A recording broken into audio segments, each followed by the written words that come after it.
Hi, and welcome. Today, we're talking to Dr. Kate Flynn, who is a chiropractor, channel, and healer, and author of Activating Ascension. And we are talking about blocks to ascension. Welcome to 5D Channels and Chats with Rachel Chamness. As a shamanic channel and mentor, I'll be sharing wisdom and healing from higher dimensions through channeling beings of light. You will also hear liquid Reiki shamanic sound healing, channels between intuitives, and discussion on higher dimensional healing and channeling. You'll find links and more in the show notes, so be sure to check them. You can find me at soundwavesheal.com and my Facebook group, 5D Daily Spiritual Healers in Higher Dimensions.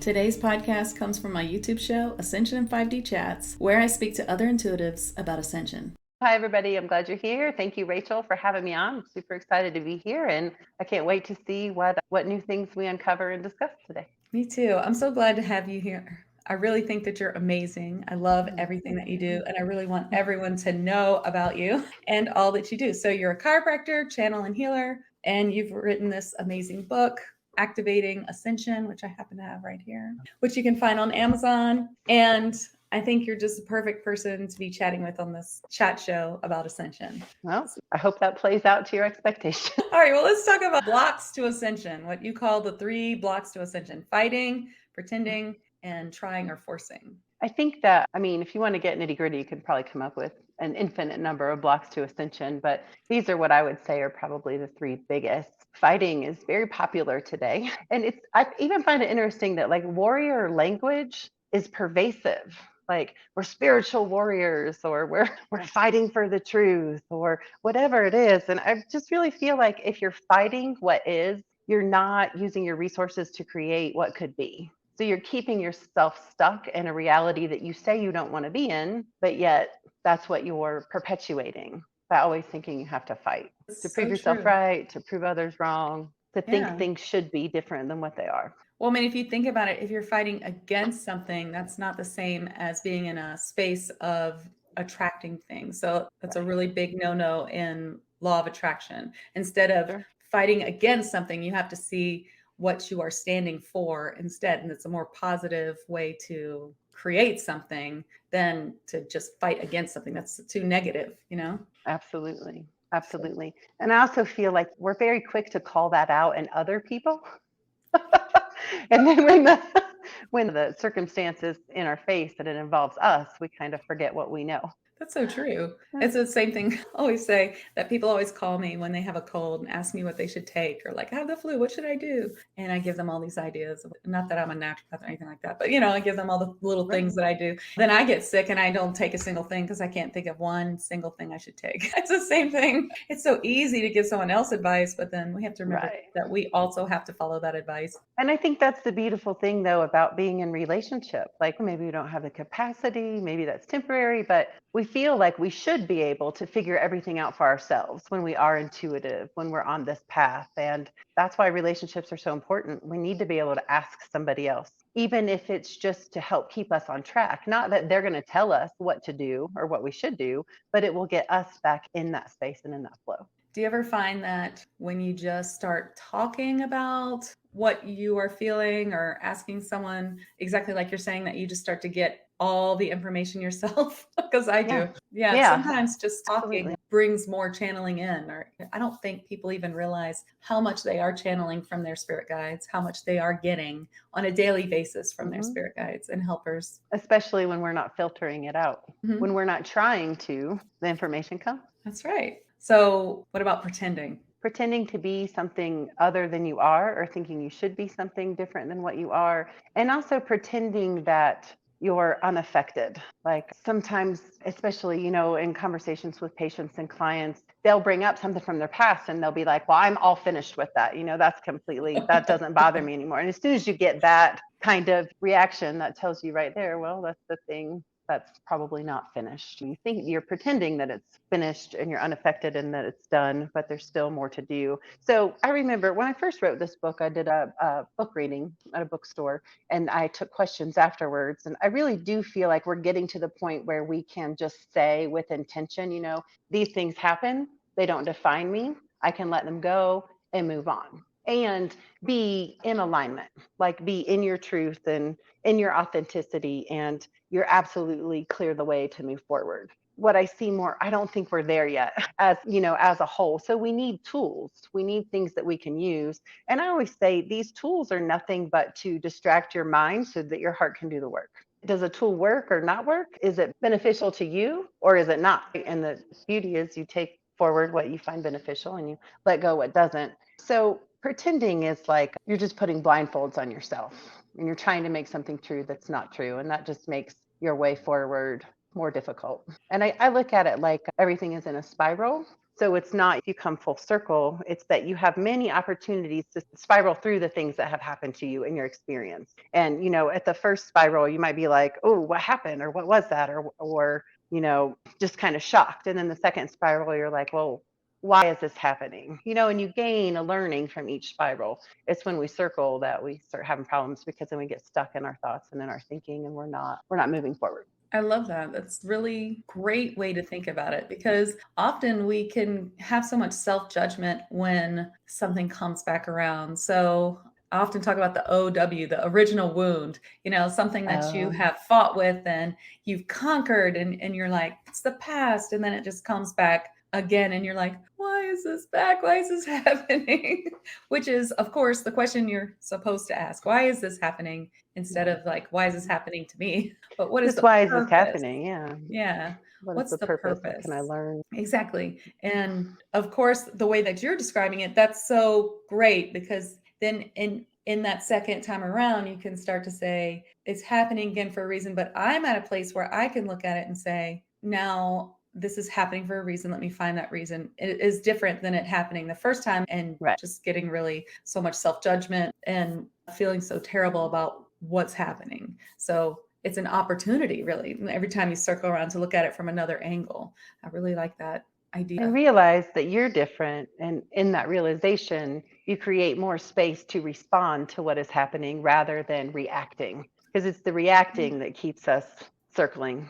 I tell people it's not like, you're not at the Olympics or the Super Bowl. You don't have to react like you're a professional athlete or something, like life. You think we're kind of conditioned to think that there's no time. Like we have to know right now, we have to have it all figured out. But you actually can just step back and say, I need some space to think about that. And then I can respond versus react from that OW.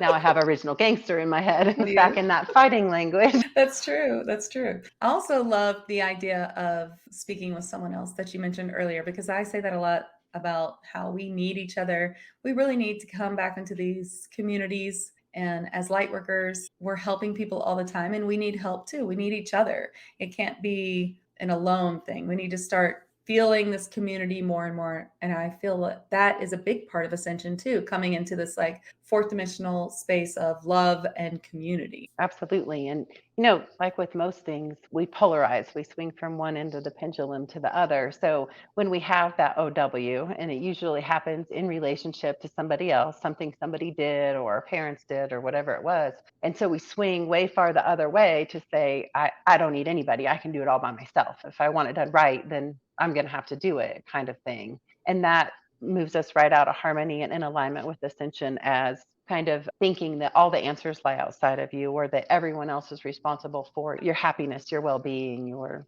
whatever it may be. Yeah. This idea of the pendulum is really interesting because I can do that too, for sure. Go from one end to the other. And the way that you're describing it about outside forces and who's responsible, in the end, of course, we're all responsible of our own actions. And I feel there's another deeper level to that. I sometimes feel like we're too hard on ourselves sometimes. Of course, we've all come to wherever we are because of what we have put out into the world has come back to us and what we expect. And we have to work on our wounds and our shadow work and all of that. But also, sometimes I feel like we over blame ourselves too on the other side of the pendulum because of knowing that we came into this life, like maybe knowing on some level that when we came into this life, we had these soul contracts. Sometimes when like a real trauma has happened, that we are personally responsible for someone doing some horrible action to you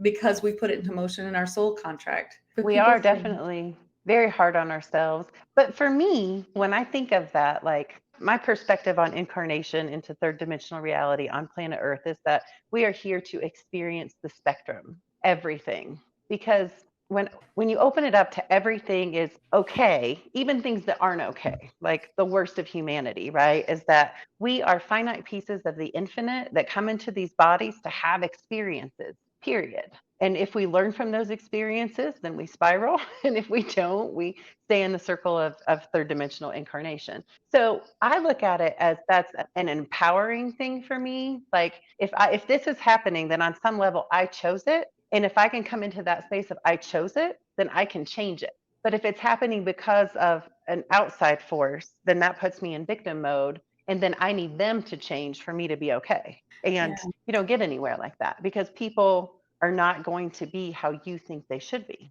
that's so true. Sometimes you just have to Mhm. come to a place where you have to say, that's them and that's okay. That doesn't need to affect me. And you can be so, with family. Sometimes that can be such an emotional journey. I really went through that where it was so important to me what certain people thought about me or how they viewed me or Mhm. that I was doing what they thought was the right thing. And I had let that rule my life for so long. Mhm. And then suddenly I just realized, but this is their expectation and they aren't perfect. So why am I doing this to myself? And I realized this is not important. That's just what they think is right. It doesn't mean that it's right for me. And that's just them. And I suddenly came to a place where I could actually say, you know what, when she acts like that, that's just her thing. That's just the way she is. And it doesn't have anything to do with me. And it doesn't have Exactly. to affect me. But it was really hard. I mean, it really took like just this huge aha moment after years and years of trying to separate myself from that. Family is hard. The people that are Yes. closest to us are our biggest mirrors and offer us the biggest opportunities to learn and grow. And sometimes that growth is painful. But I was just listening to somebody, or I saw a quote, I think, the Book of Face or whatever, but it basically said, Mother Teresa said, like, if you want to change the world, go home and love your family. Like, we think we're supposed to do these grand, big things. And it's like, people wouldn't be so messed up if families loved each other and figured it Yes, out. If you want to impact the world, like people say, oh, I wish there was more peace in the world. Well, are you choosing peace in your life? Because exactly. that's the biggest thing you can do to shift the outer experiences to change your own. And you were talking about, like the judgment of the self judgment and then the outer judgment. Like normally we judge each other from a point of strength. Like I figured out my finances. It's not rocket science. You should figure out your finances too. Right. And then it's like, well, I figured out how to be in, say healthy and harmonious relationships, and your relationships are a shit show. Why can't we judge each other from our weakness? Like, I don't struggle with relationships, you might, the general you, but I do struggle with, say, like personal finances. So I can give you the same grace for what you're struggling with as I want you to give me for what I'm struggling with. And then give that gift Yeah. to yourself. Like, okay, I haven't figured that out, but I have figured out X, Y, and Z. And so I know that I can figure things out and give yourself that grace. Yeah, I love that. That's beautiful. I'm gonna think about that some more later. I like Okay. that. I say that too, what you were saying earlier about if we can just fix ourselves, if everybody just fixes themselves, and of course by fix, I mean, do the best you can, work on your shadow work or whatever's coming up with, try to work out your problems. If everyone just did that personal attention, just think how the world would be changed. Every single person would be healed, or on the path to healing. Right. We would be awake. But we want to some extent like an outside force to be responsible. And that makes it challenging to, if you're stuck in that place of whose fault is it? It's not my fault, then you're not in a position to be able to do your work. And I do think, it can get a little tricky, like we can get stuck into thinking we have to fix, heal, work through everything, and all of our resources go into that. And we're not putting resources into how we're moving forward.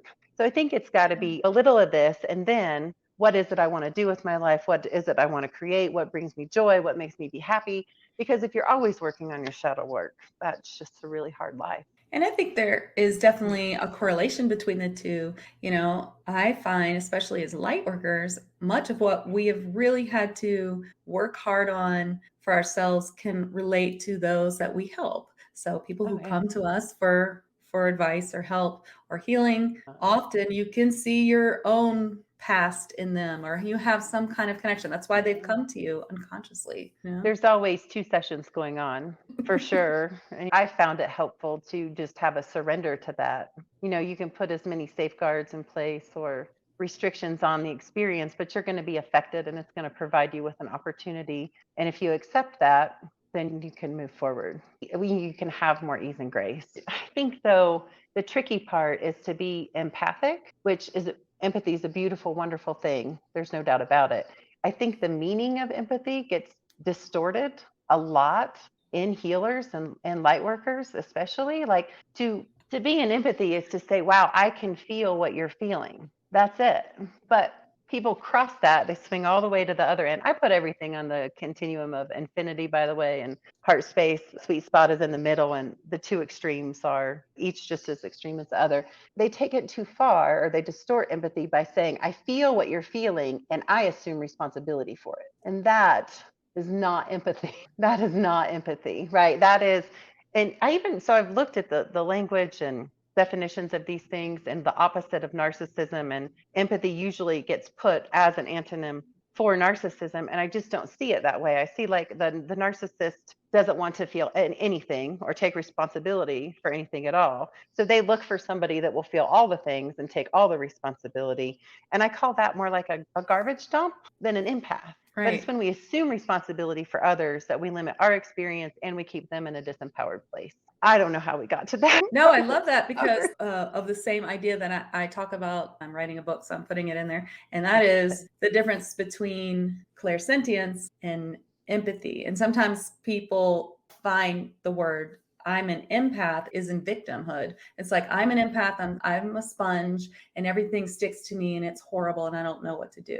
Or you can come from a place of power of like, I'm protected, I have my shields up, nothing can come into my energy field without my permission. Yet when I need to, I can use my clairsentience, or like you're saying, the positive side of empathy, to understand my client or my friend or the person that I'm speaking with or trying to help. And that is just a tool instead of just being like, a place of victimhood. Absolutely. Because if it's somebody else's fault, you're screwed. No, you can't change other people. Did you read The Subtle Art of Not Giving a Did you read that book? Oh, it's I'll put it so on my list. good. I can't remember the guy's name right now, but he basically says whose fault it is irrelevant. Like if it's in your lap, it becomes your responsibility.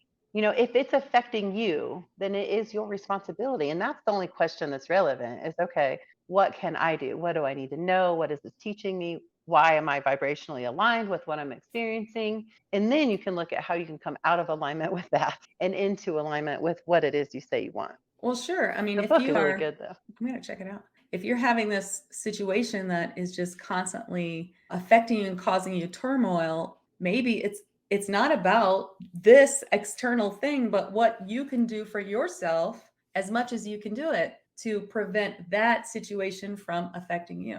And that can be hard. And it doesn't always mean cut everyone out of your life and move on, which can be the Sagittarius way, I admit.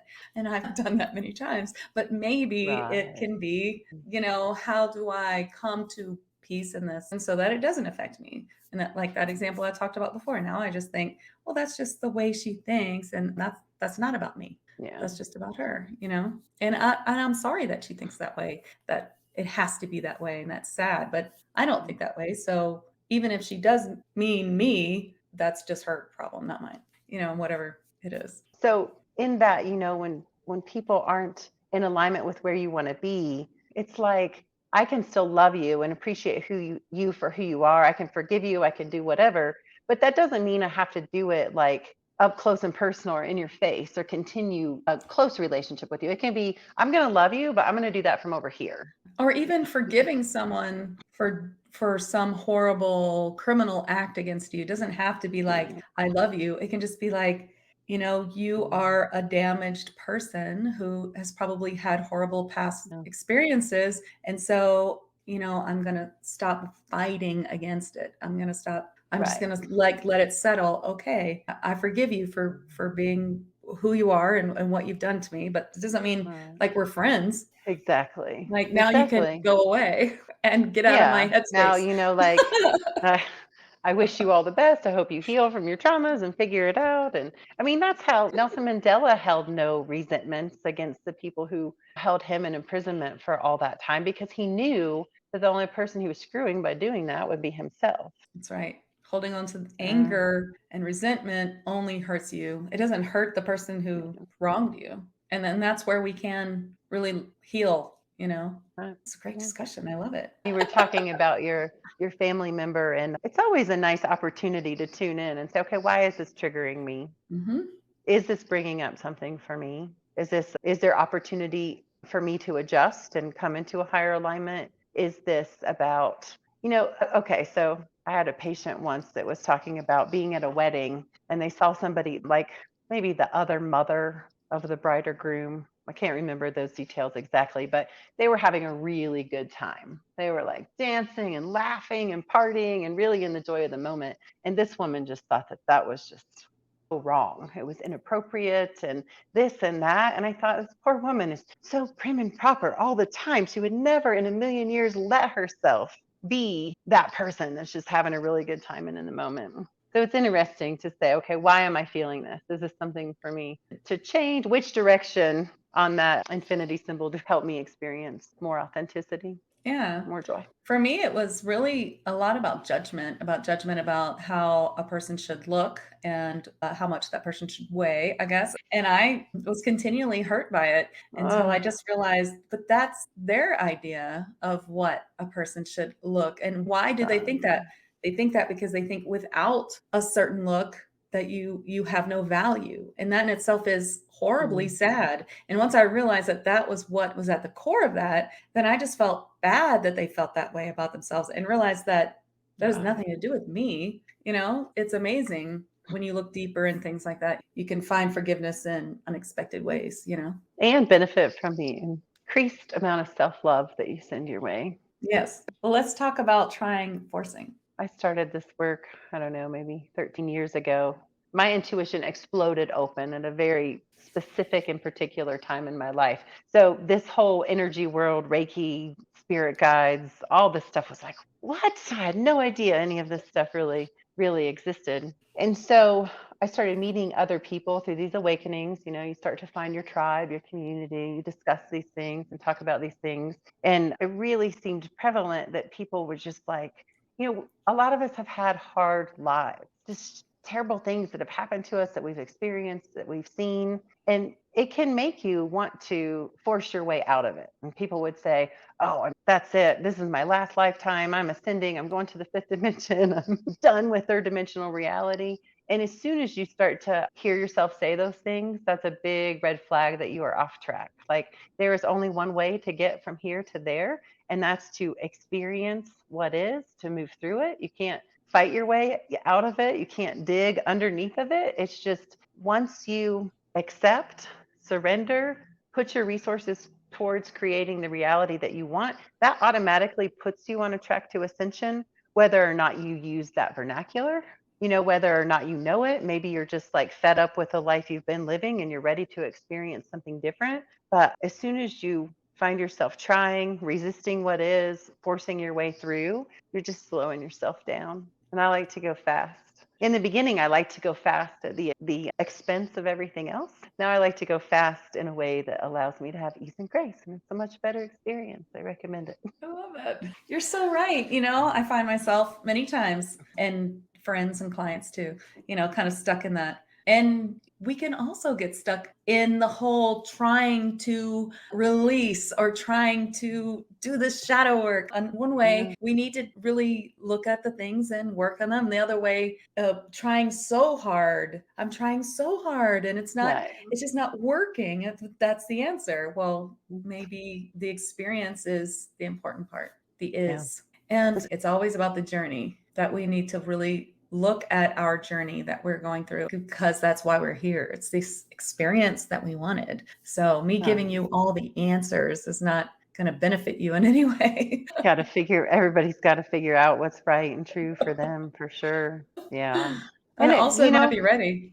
Timing is important. That's why sometimes you're just planting seeds, like a person might express interest and you throw out a little seed and maybe they accept it and immediately it takes off. But more often than not, that seed gets planted and then the next person that has that conversation with them waters the seed and the consciousness slowly starts to come up and they're like, oh yeah, that's totally the way to move forward. It just goes back to Yoda. Don't try, just do. And the language we use is so important. Like as soon as we say, I have to, or I'm trying to, or really want to, I've noticed every time I say those things, I just push what I want further away because then I put all this pressure on myself. And instead, it's easier to just watch Netflix than deal with the pressure that you just put on yourself. So instead, it's like, I get to. How cool is this that I get to? And it Yeah. totally changes the vibration and your perspective on the experience. Like, no, I'm choosing this. I get to do these things. I get to create a new reality. I love it. I'm going to start using that. I get to in my own self-talk. That's perfect. I can totally overwhelm myself. Then I don't want to do anything. Right. Then it's just HGTV from here on out for the day. This fourth dimension of fighting or staying in your heart space is it's a duality, Right. and the fighting itself is all about duality. And so we just have to find the side that's staying in our heart space, which is difficult in this life, but necessary. That's kind of how I see also the way to ascension is staying in the now, staying in your heart space, like what you said, coming from a place of compassion of where you would like people to be compassionate about something that's hard for you, Yeah. for people on things that you're good at and they're not good at, to always have compassion for people. And all of that is what I would call like the high heart, fourth dimensional chakra, or the high heart space. And I think that's really important too. It's just really beautiful. But let's talk a little bit about blocks to intuition, because we had mentioned that before and I wanted to kind of squeak that in here a little bit. When I was creating Activating Ascension, which is all about transmuting your blocks and then moving forward from there, I realized that not everybody's intuition just exploded open like mine did. And some needed a little more help to get there because the system is intuitively navigated. So I channeled an intuition component to go with that. And it was like, before you get to blocks, before you get to activating your intuition and really using it, it is helpful and beneficial to know what things are stopping it. So things like fear, lack of trust, things that we know, oh yeah, of course that makes sense. And then things like magnesium deficiency can slow down your intuition. Heavy metal toxicity can slow down your intuition. And fluoride, absolutely. And those weren't things that were necessarily on my radar. So I had to do some researching and some looking into that and the studies they have on, rats and calcification of the pineal gland along with the fluoride. And then, you can get down a pretty good rabbit hole when you look at why they fluoridate our water and all that kind of stuff.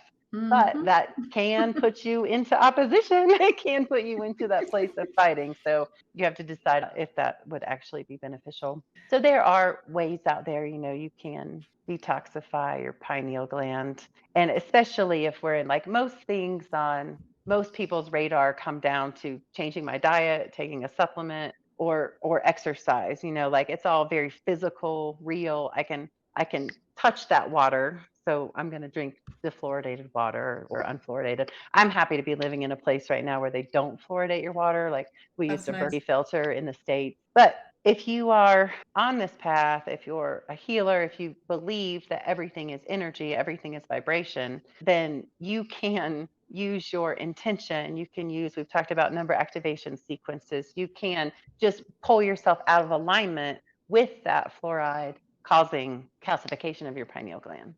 So if you need to take 10 things and get special water, then by all means do that. I don't like to take a lot of supplements. So I'm like, what else can I do? How else can I bring about the change that I want? I just love everything you just said about intuition and also not taking too many supplements. I used to have patients come in with 2 bags. Can you test me on all this? I'm That like, was when I came to you. I was taking all these supplements. I didn't say bags. They were in the other room. It's not even bags. It's like just shelves. Cabinets. Yeah, Yeah. just full. I mean, it's ridiculous. And it's like I've taken all those supplements, forced myself to, there was a time when I was taking like 80 tablets, pills, concoctions, or whatever every day. And at the end of it, I didn't feel any better than I did before I started. So now when I look at issues or things that I would like to see improve or change, it's like, okay, let me break this down into a pie. What percentage of XYZ is going to be solved or transmuted by supplements, by changing my diet, by getting more exercise, drinking more water?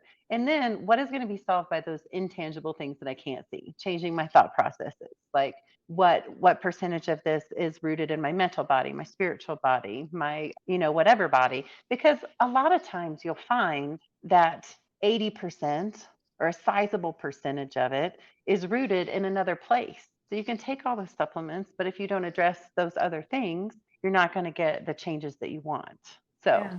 I mean, as somebody who came into this work from a nutritional based system that's really geared to having people take as many supplements, Yes. as they test for, and I just never felt good about it. I was like, well, you can take 10 supplements, or you can write a letter to your mom about all the shitty things she did, like find a way to be heard in that. And that will unlock your body's natural ability to make improvements and changes on its own. But you would be surprised, like people will be like, I'll take the 50 supplements. Really? So many people will, because, we haven't been taught or had it modeled for us about how to heal these, terrible things happen to our parents. No one taught them how to. It's like, suck it up, be a man, be a woman, put your big girl panties on, whatever it is. And none of that involves talking about how you feel, or beyond talking about how you feel. Because I do think sometimes we can talk about our stuff way too many times, and then it gets imprinted in our DNA, and it makes it even harder to change. Then it becomes a story. Yes. And I told a story one time. Well, it was probably the 15th time I told a story with such detail. And I heard my higher self say, this is the last time you get to tell this story. Like, get over yourself. You gotta move forward. It was like, oh, okay. That happens to me. I'm like, but I was thanks. right, and they were wrong. And these are all the reasons why. Yeah. I hear myself saying things sometimes too. And I'm like, listen to that. That is such a story. Yeah. To catch That ourselves. story, and your repetition of it will Make it worse. Will keep you stuck. Make There's it no doubt. permanent until you stop repeating that story. Yeah. Exactly. Well, thank you so much. This has been so cool. And I just want to tell everyone that I just think you're amazing, and you've really helped me so much. I just love all the tools in your toolbox and how you put together exactly what you were just saying about, like, between nutrition and supplemental help, but also with emotional work. And I think you're great. Oh, thank you so much. I started watching your YouTube videos, and it's just so cool what you're putting out in the world. And I heard your voice. I was like, I didn't know she sang. Thank you. So it's so cool to meet and connect with other people doing this kind of work and putting the light out into the world. So thank you, Rachel, for having me. Thank you. Well, check out Dr. Kate Flynn at drkateflynn.com. Thank you so much, Kate. Thank you, Rachel. Have a good one. Thank you for joining me for today's episode. If you are a healer or spiritual entrepreneur, present or future, I'd like to invite you to my Facebook group, 5D Daily Spiritual Healers in Higher Dimensions, where I'll be live for more discussion and questions on Thursdays. I'll put the link in the show notes. I'm Rachel Chamness at Sound Waves Heal.